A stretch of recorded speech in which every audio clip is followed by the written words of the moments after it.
ओए पैसे डबल करवाएगा? वो कैसे? वहाँ से यहाँ तक आऊंगा, पैसे यूं डबल हो जाएंगे। मैं कैसे यकीन कर लूं कि तू वापस आएगा? ठीक है, मत कर यकीन। अबे सुन, कर दे, लेकिन पहले छोटे से स्टार्ट कर। ये लो 200 रुपए।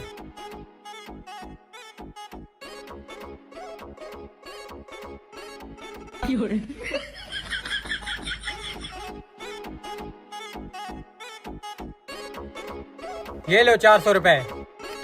अबे सुन, इसे भी डबल कर दे। इतना टाइम थोड़ी है ना मेरे पास, मैंने औरों को भी पैसे डबल करने हैं, थोड़े ज्यादा लगा, एक साथ सारे लगा दे। अच्छा, मेरे पास 5000 रुपए, इसे भी डबल कर दे। हाँ, ये हुई ना बात, मैं अभी इसे डबल करके आता हूँ। आज मजा आएगा। 5000 का 10,000 रुपए हो जाएगा। यार आधा घंटा हो गया, अभी तक पैसे डबल करा के नहीं आया। लगता है मुझे चूना लगा गया है। अरे भाई वो। हाँ भाई, क्या है? भाई आपने पैसे डबल करवाने हैं। वो कैसे?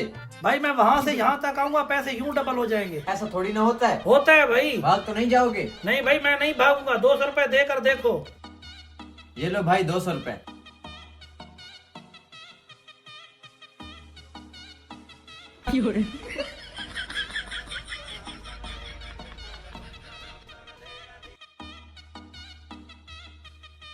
ये लो भाई 400 रुपए।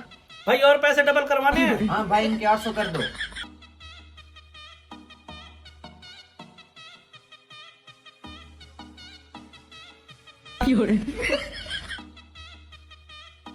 ये लो भाई 400 रुपए की जगह 800 रुपए हो गए। वाह यार, मजा आ गया। क्या गेम है। अब भाई ज्यादा पैसे दो, क्योंकि मैंने फिर औरों की भी मदद करनी है। भाई आप औरों की मदद करो, हम फिर मिलेंगे।